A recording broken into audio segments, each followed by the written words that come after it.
Olá, sejam bem-vindos para mais um episódio do Amadcast. E hoje vamos falar sobre um tema que é muito interessante, que é mediação nos conflitos condominiais. E para falar sobre isso, estamos recebendo Tássia Padilha. Seja bem-vindo, Tássia. Olá, bem-vinda, Tássia. Muito obrigada pelo convite. É um prazer estar aqui com vocês para poder falar sobre esse tema que é a minha paixão aí, que transformou a minha vida profissional. E espero que possa agregar aí para todo mundo que está ouvindo a gente. Com certeza. Tássia, antes da gente realmente entrar no nosso tema, para quem nos está ouvindo ou assistindo, conta um pouco da sua trajetória profissional para as pessoas te conhecerem melhor. Então, sou advogada de formação.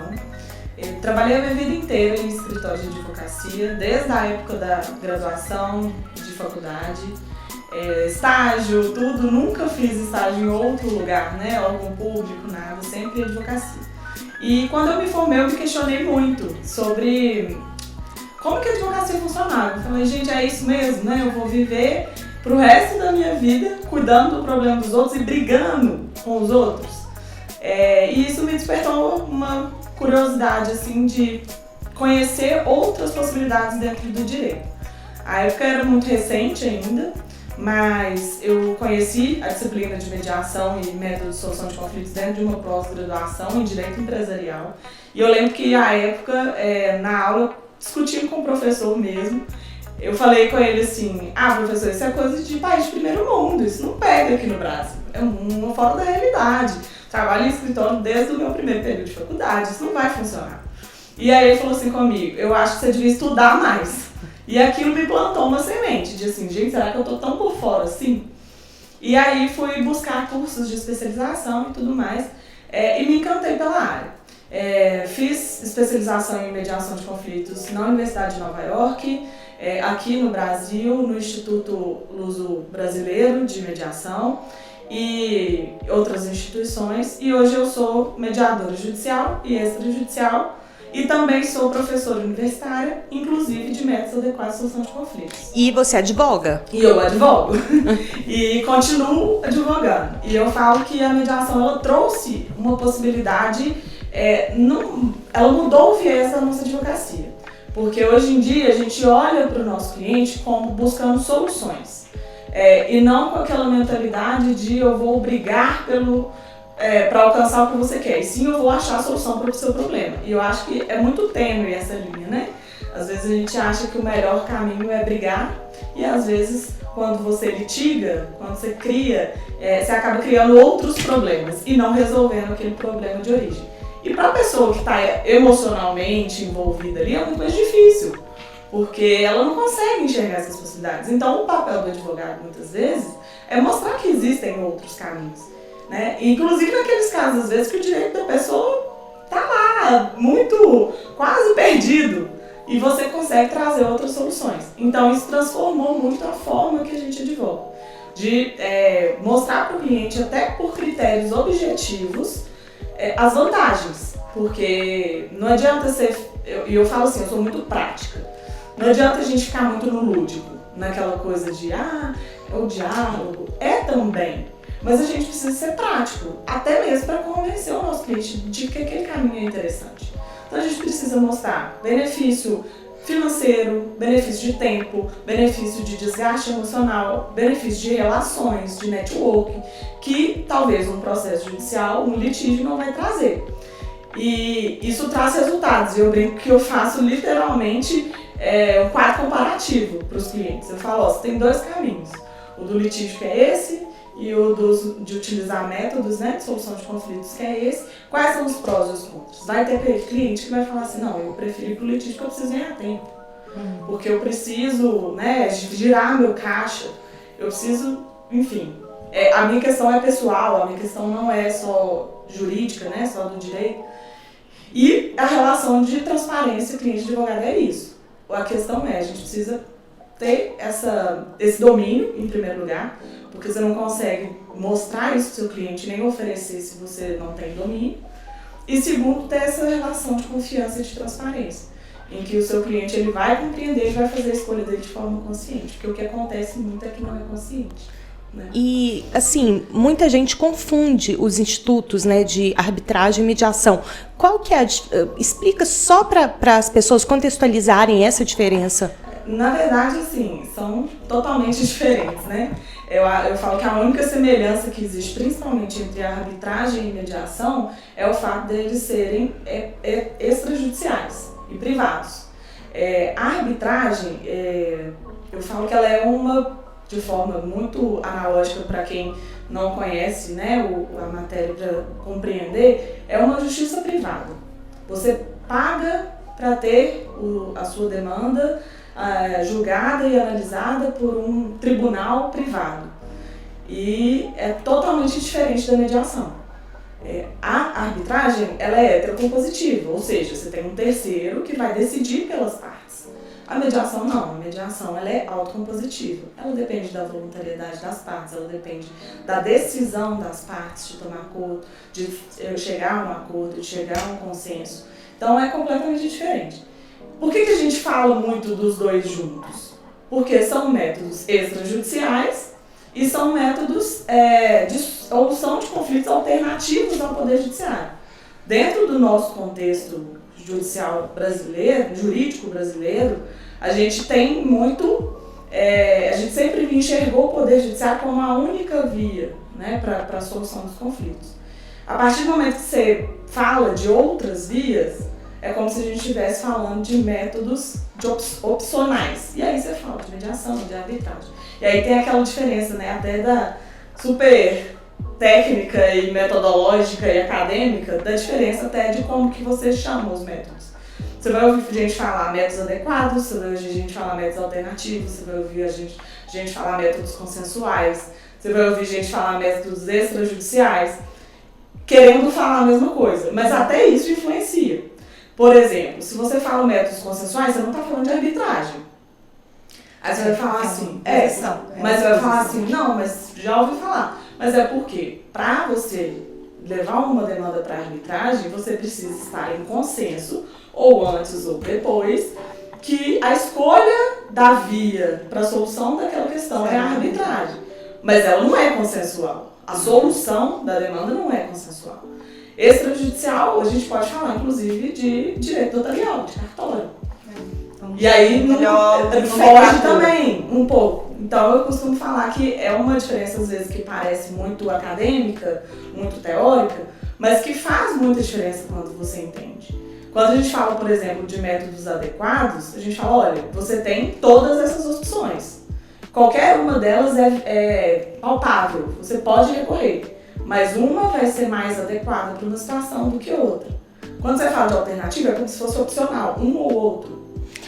Né? Eu tenho visto em alguns contratos de estruturação societária que, ao final, na cláusula, na hora de estabelecer o foro, é sempre escolhido primeiro o tribunal arbitral, sempre primeiro a arbitragem e, se as partes não quiserem, a mediação. Mas olhando então os dois, a mediação ela é mais simples ou um procedimento um pouco menos burocrático do que a arbitragem? Eu acho que a gente pode falar que porque então sim. O ideal é que seja o inverso, né? Na verdade, assim... Primeiro a mediação e caso não tenha, as partes não cheguem numa solução, iria para uma arbitragem. Porque querendo ou não, a mediação, pelo que eu imagino que seja, nunca participei, vai ser uma solução buscada para as duas partes e elas ali vão escolher. Uhum. A arbitragem, por ser igual você mencionou, que é um terceiro ou às vezes até um tribunal que vai ali 3 árbitros julgar determinado assunto,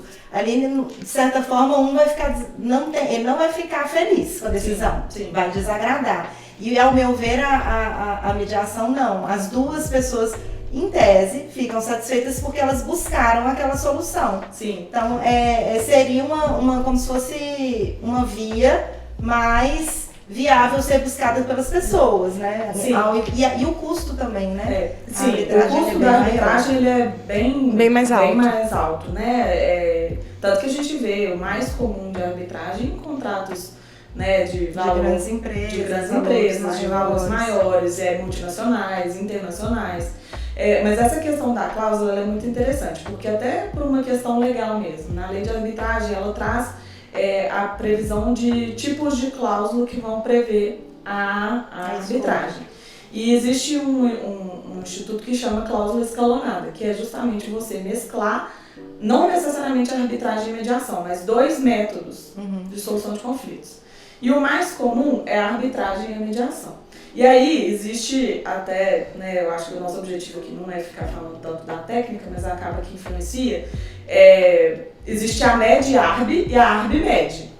A ARB-MED é essa que a Alana trouxe, né, que é aquela que submete a arbitragem e ao final, na verdade não é nem antes de ser prolatada a sentença arbitral, é antes dela ser publicada e apresentada às partes. Se propõe uma mediação, por quê? Porque já é como se tivesse ocorrido toda a fase instrutória do processo, todo mundo já tem noção das provas, do caminho que aquilo está tomando, e aí o árbitro propõe uma mediação no intuito de não precisar chegar nesse ponto de publicar, vamos dizer assim, essa sentença e uma das partes ficar insatisfeita. Por quê? Porque na arbitragem é recorrível.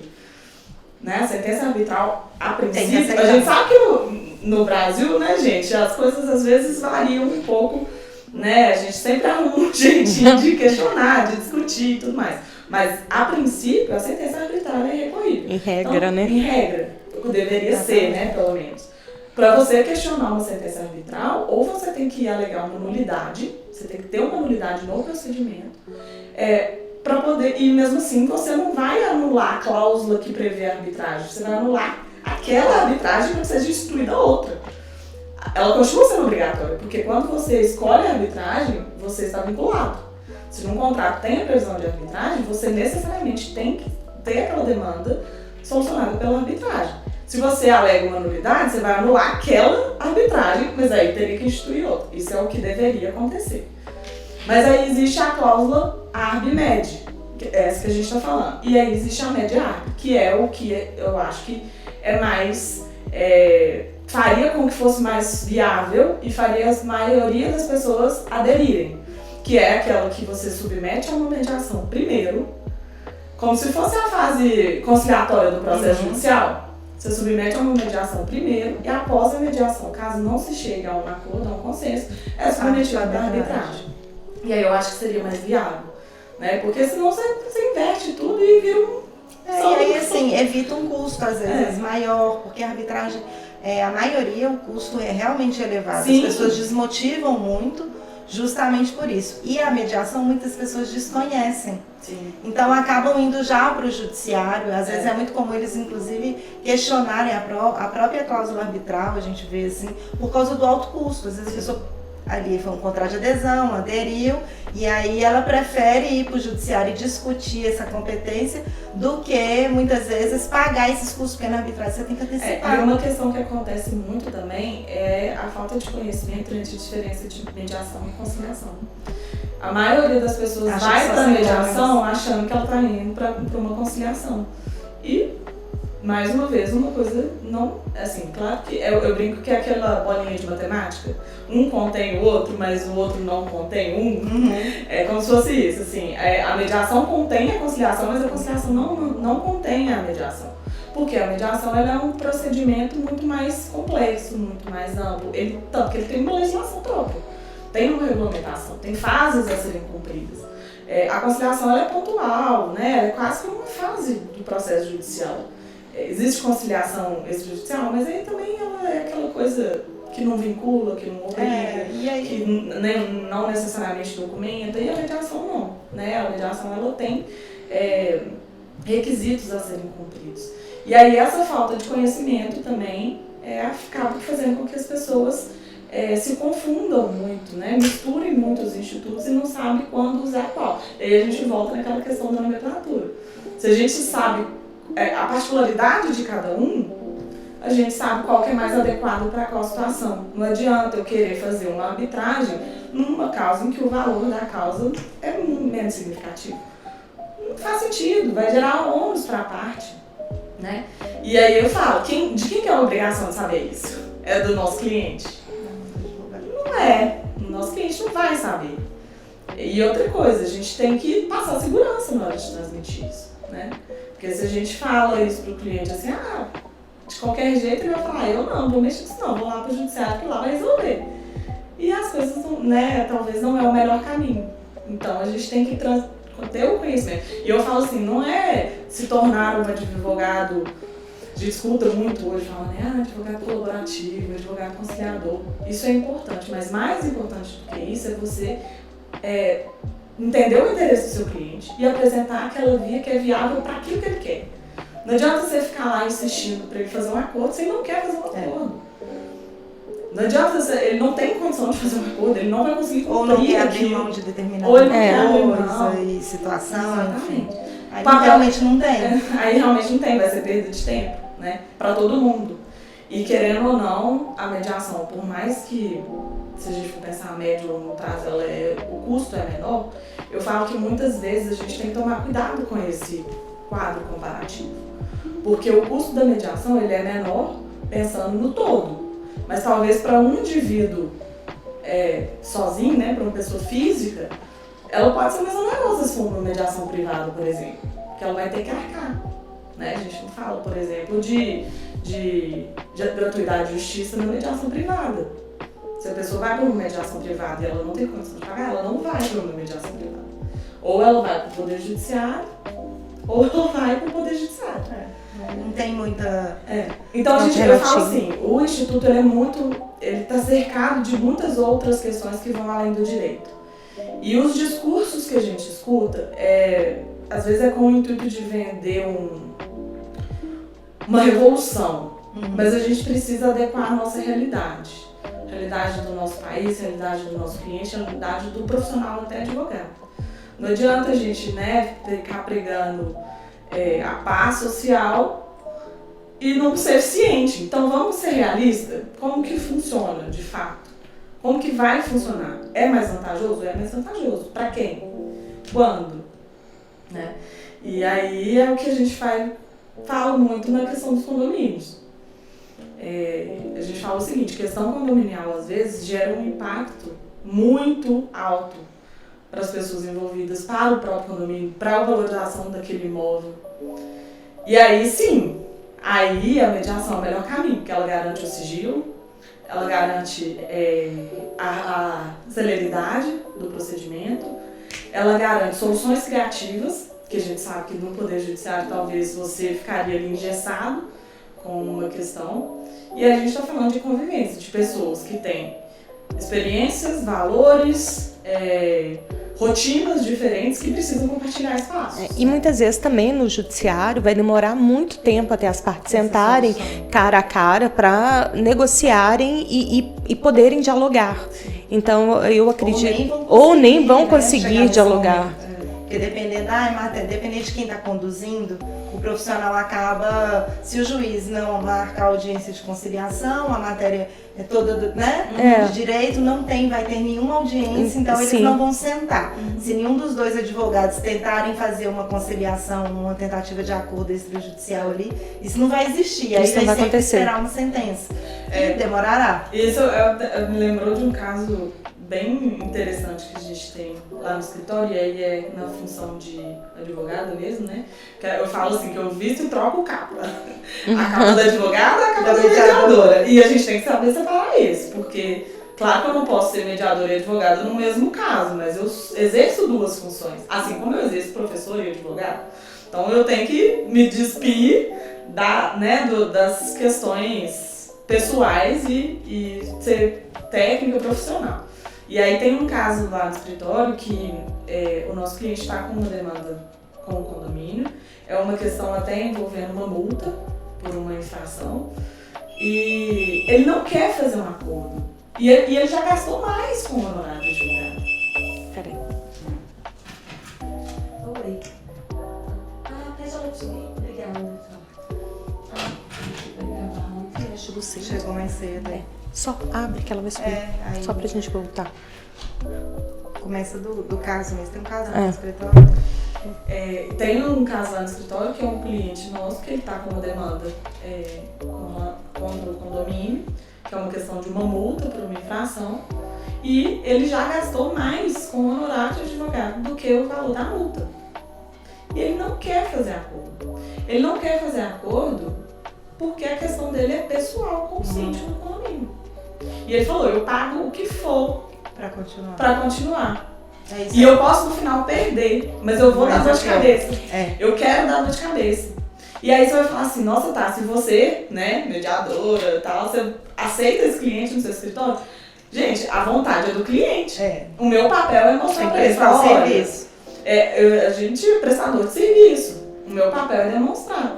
Ainda não tô naquela fase que eu vou dispensar o cliente. Porque eu não concordo com a decisão dele. Né? E ele E quer. eu acho que não seria nem ético, não não é nem questão de fase, né, de carreira, não. Acho que não é nem ético. A gente tem que ter noção do nosso papel. Então, nesse caso, eu falo, gente, não é possível. Eu já tive um caso parecido também. Era uma multa pelo uso de salão de festas e, assim, a pessoa realmente teve um problema com o síndico. Sempre um problema, sempre tem um anterior. fundo. E aí, o fundo era que ela tinha feito acho que foi um pequeno churrasco, não me recordo mais. E aí, deixou o salão de festa sujo, tinha uma pequena taxa para pagar. E ela falou que deixou limpo, aí vira aquela história. Quem está falando a verdade? Nisso, pela convenção e pelo regimento, seria vedado o uso do salão de festas até resolver essa questão.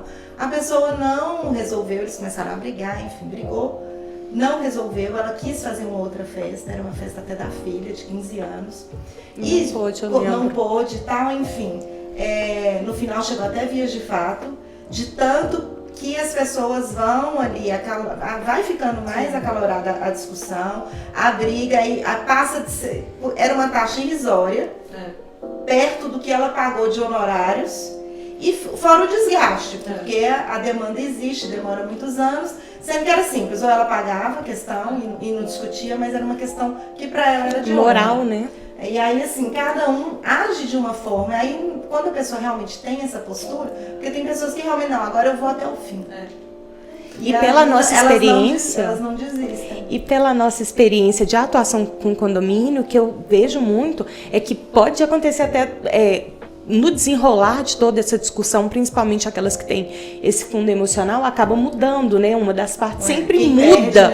Quem perde muda do condomínio porque não tem mais ambiente ali dentro. Então, assim, são problemas que, se a gente para pensar, vão além do que aquela discussão só judicial, em tese. Normalmente, gente, eu sou capaz, assim, pela minha experiência, de dar um braço pra falar que essa briga não começou por conta da questão da festa. Não. Provavelmente, em algum momento, ele não concordou com alguma deliberação, com alguma questão em alguma assembleia, e ficou insatisfeito. Isso aí é só uma... É a gota d'água, né? E aí transborda. E aí você vai falar assim, nossa, esse caso é o caso perfeito pra mediação. Só que a mediação tem voluntariedade. Pra você ir para uma mediação, para você levar as partes para uma mediação, você pode até obrigar, né? Com cláusulas e tudo mais. Mas para que você encontre um caminho de consenso, de acordo, de diálogo, você precisa da voluntariedade. Não adianta você querer obrigar uma pessoa a participar de uma mediação se ela não estiver disposta. E aí eu brinco que algumas coisas precisam ser respeitadas, né? No processo judicial, como que é. E eu faço sempre esse comparativo porque é o nosso contexto, nossa realidade, não adianta a gente fugir. No processo judicial a gente não tem lá petição inicial, citação, defesa, impugnação. É assim, na mediação você tem que chegar até uma fase para você ter essa certeza de que aquilo não vai evoluir. E aí a importância do mediador, do terceiro. Porque ele tem que ser capacitado para isso. Então, você vai ter a reunião de abertura, você vai ter a declaração de adesão, você vai ter que ter a exposição dos fatos, até você ver que realmente não existe a voluntariedade, que as partes não estão dispostas e isso é aquilo ali. Ainda que seja obrigatório, mas você precisa passar por essas fases.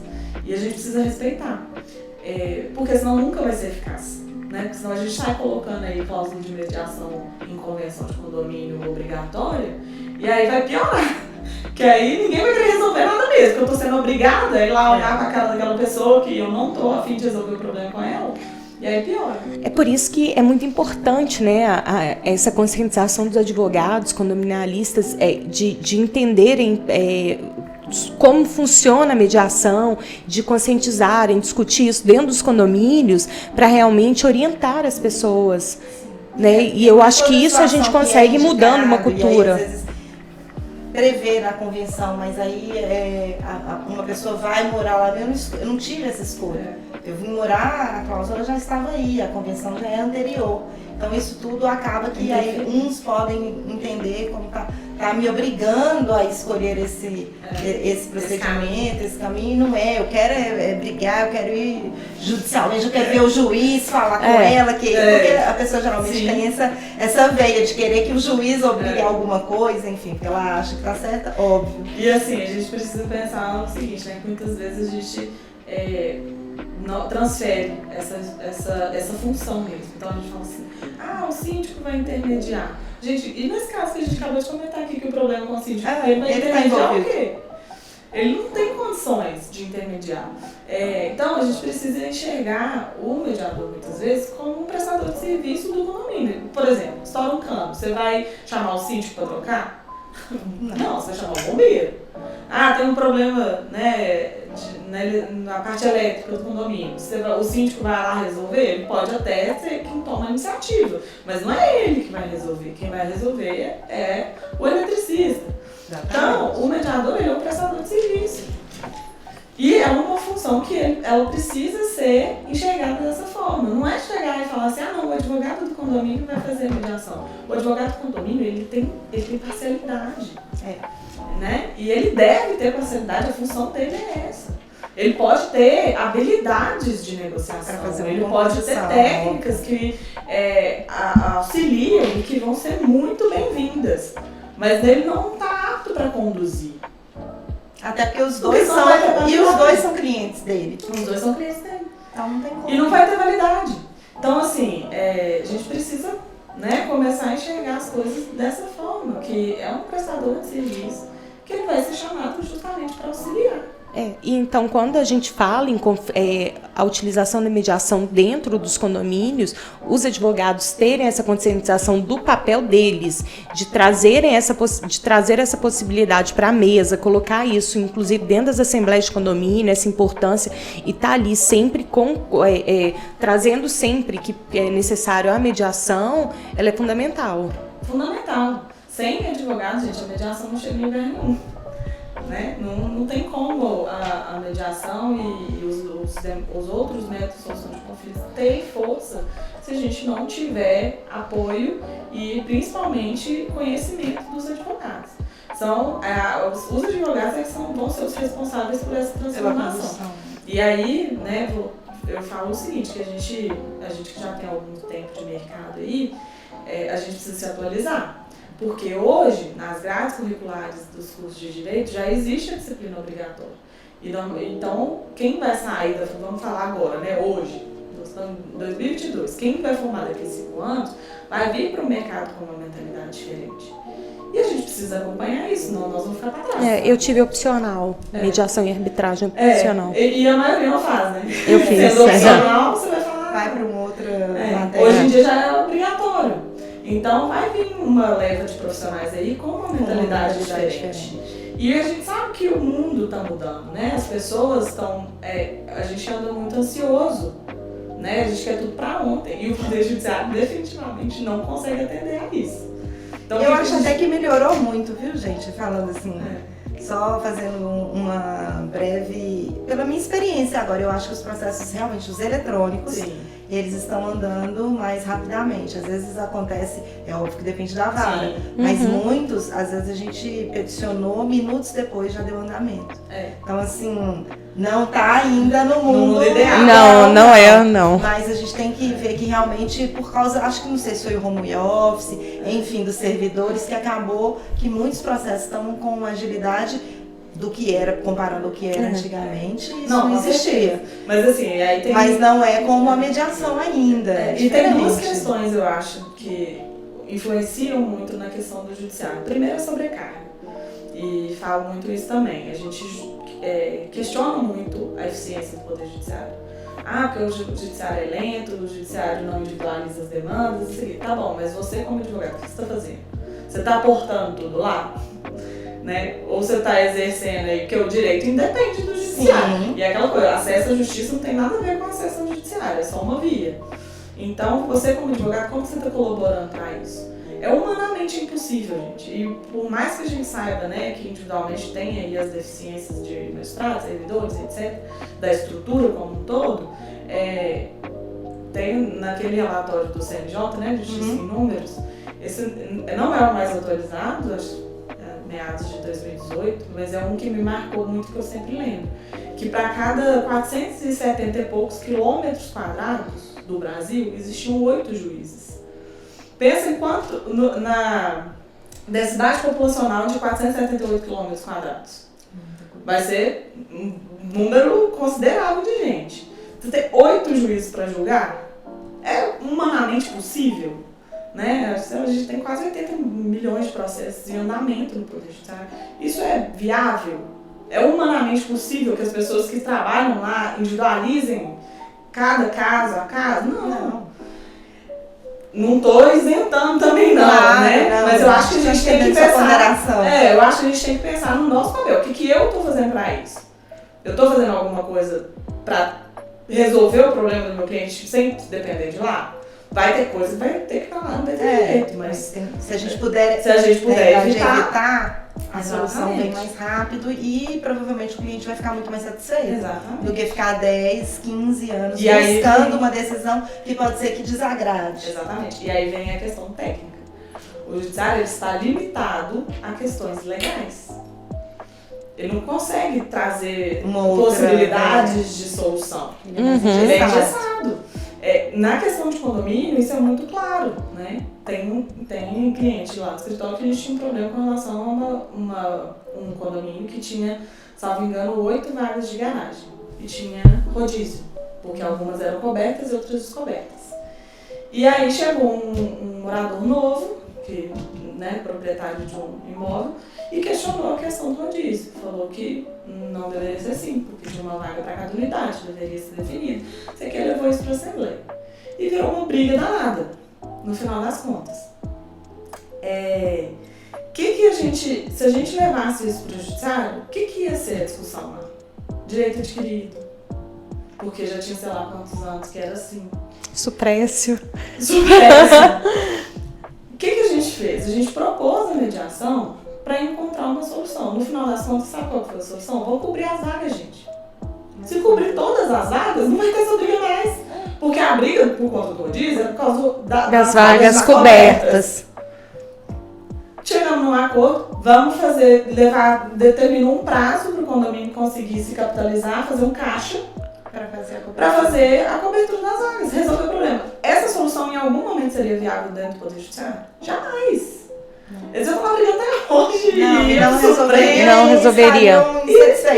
Porque uma parte ficaria com as vagas cobertas. Então, assim, esse tipo de coisa é que me faz falar assim, gente, não é possível que alguém quer insistir em pregar. Porque o interesse de todo mundo é o mesmo. É espaço comum. E a gente fala muito, né, de condomínio, a gente fala muito de briga de vizinho, de não sei o quê. De barulho. De barulho. Mas o condomínio vai muito além, tem conflito com o visitante. Também. Tem conflito com o prestador de serviço. Né? E às vezes o prestador de serviço de uma outra unidade entra em conflito com um vizinho. E aí? Como é que você vai levar quem para a justiça? O prestador de serviço? Então, assim, enxergar fora da caixinha mesmo, viabilizar.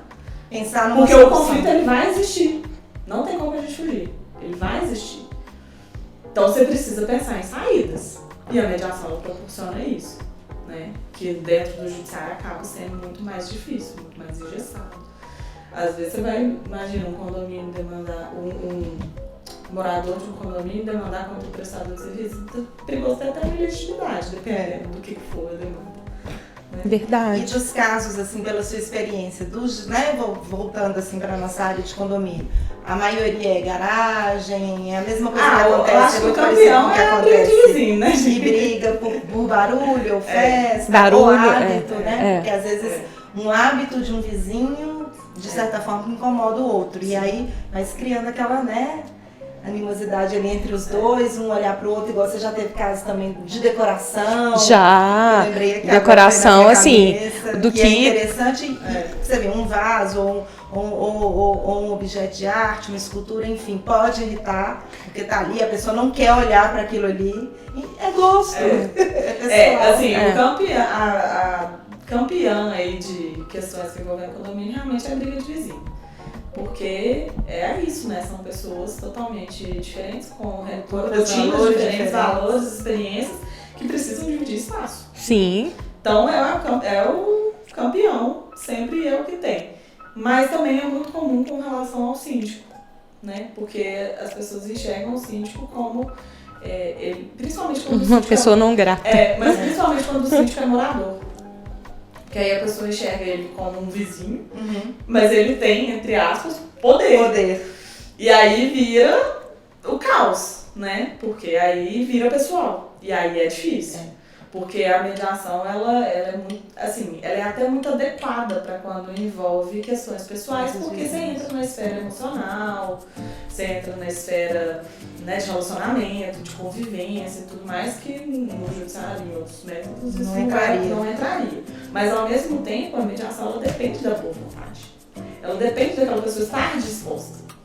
Então, muitas vezes, igual nesse caso que a gente comentou, né? Inviabiliza, porque a pessoa tá afim de brigar, não, eu quero levar isso a onde for, vou pagar o que for. E aí inviabiliza. Então é uma faca de dois gumes. Mas aí, voltando, de quem que é o papel de conscientização, de quem que é o papel de demonstrar isso e de entender de fato qual que é o interesse que está envolvido ali. É do advogado, do profissional, não tem outro jeito.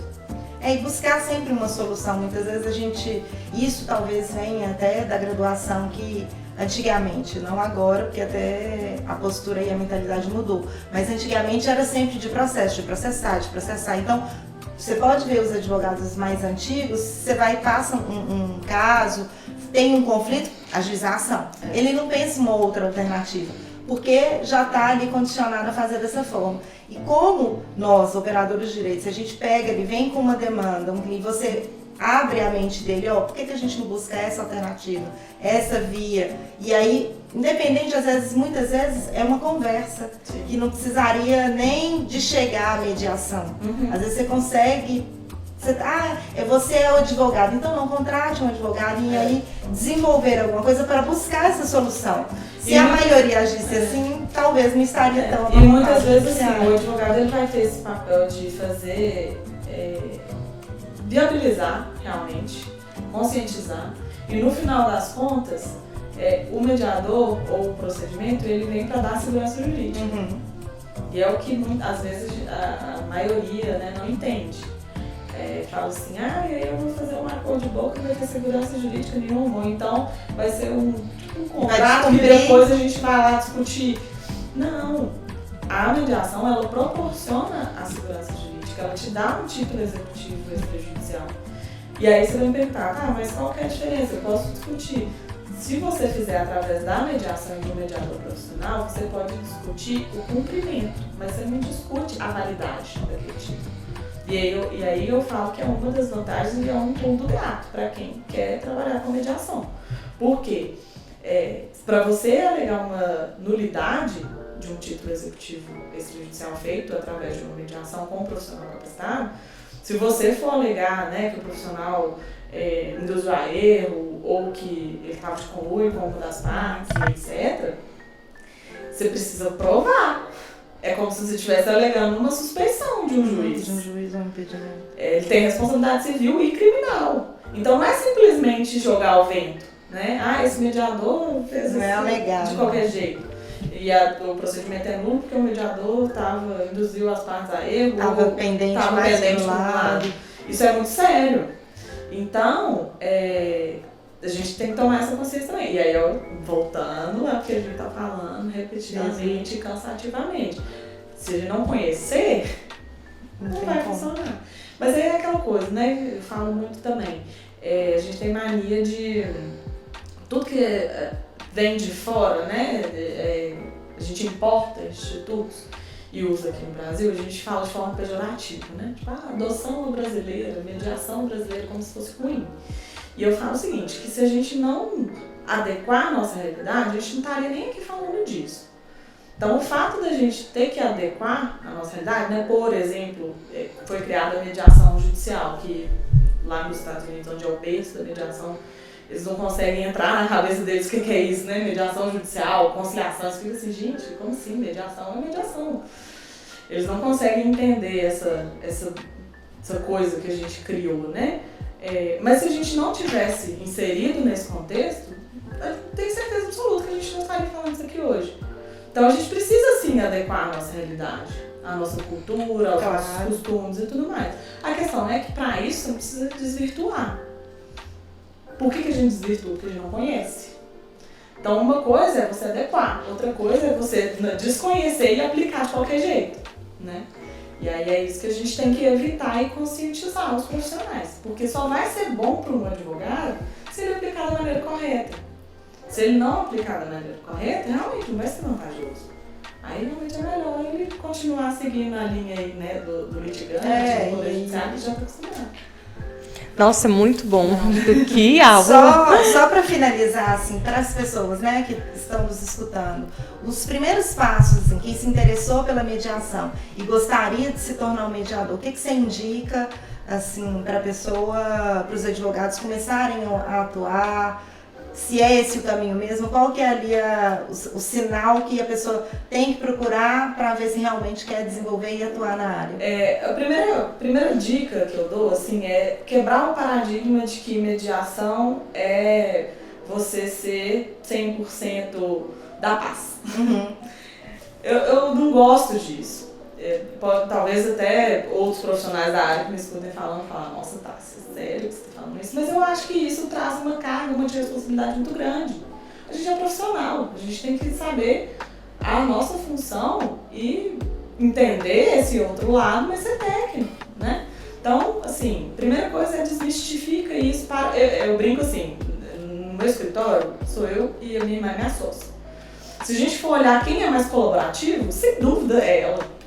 Quem é mais conciliador, sem dúvida é ela, não tem dúvida. Mas quem que é mediador sou eu. Porque eu tenho conhecimento da técnica, eu me dediquei a isso, eu conheço, né, a parte.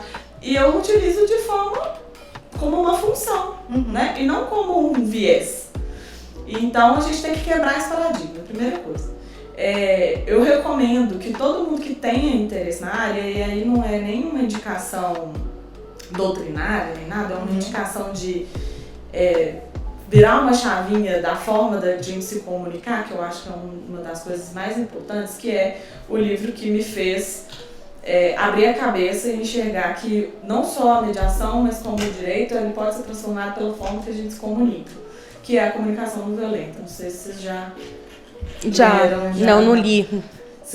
O Silvio Cupertino até indicou ele, quando ele esteve aqui, que atua com condomínio, indicou ele. O livro da comunicação não violenta, ele é assim, eu falo que ele vira a chavinha para qualquer relação nossa, seja ela profissional, pessoal, enfim, faz com que a gente realmente aprenda a se comunicar de uma forma mais clara, mais objetiva e consciente, que eu acho que é reativa. Então eu acho que qualquer pessoa, não precisa nem ser do direito, que lê a comunicação não violenta, fala, opa, tem alguma coisa que eu preciso melhorar e me comunicar melhor, e aí pro profissional do direito, né, acaba sendo uma ferramenta que vai te ajudar, independente se você quer ser litigante, mediador, conciliador, colaborativo. É pra vida. Pra vida. Vai mudar realmente a sua forma de lidar. Então eu acho que a primeira coisa é a gente entender a nossa função, o nosso papel e desmistificar, né? Parar de achar que tudo estão querendo mudar o direito no Brasil, estão querendo o judiciário, só estão pensando em números, então estão empurrando esse negócio de mediação lá abaixo para acabar com as demandas do judiciário. Não, gente. Não é por aí. Pelo contrário, vai vantajoso para todo mundo. Né? Pensa, se você tem... A gente sabe que muitos advogados ainda trabalham com prolabore e êxito. Além da sucumbência, além daqueles que dativo, a gente pensar, né? além daqueles que trabalham só no êxito, que a gente sabe que também existe. existe. Pensa, você prefere, tá bom, você vai trabalhar com prolabore e êxito, ou só êxito, ou sucumbência, então, por que você não faz isso dentro do seu escritório? Por que você vai depender do judiciário para fazer isso? Você vai, até questão monetária mesmo. Mais seguro até. Mais seguro, você vai viabilizar a sua receita muito mais rápido. Porque depende só de você não depende de terceiro. De você e dos envolvidos, claro, né? Mas isso é o risco da nossa profissão.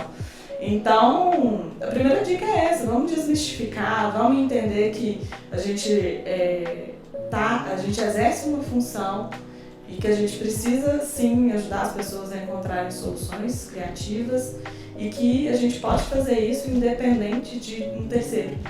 Né? Que o terceiro às vezes ele vai servir só para dar aquela questão da segurança jurídica, do papel, né? De cumprir requisitos legais. Mas que depende muito mais da gente, da nossa conscientização e do nosso conhecimento. É investimento. Né? Muito bom. E assim, já encaminhando para o final, tem 2 perguntas que a gente está fazendo para todo mundo que tem passado por aqui. E a primeira é, qual que é uma frase que sempre vem à sua cabeça, aquela frase que te motiva, que te direciona, que realmente ali é um lema de vida? Gente, eu vou ter que dar uma coladinha para eu não falar a frase toda errada.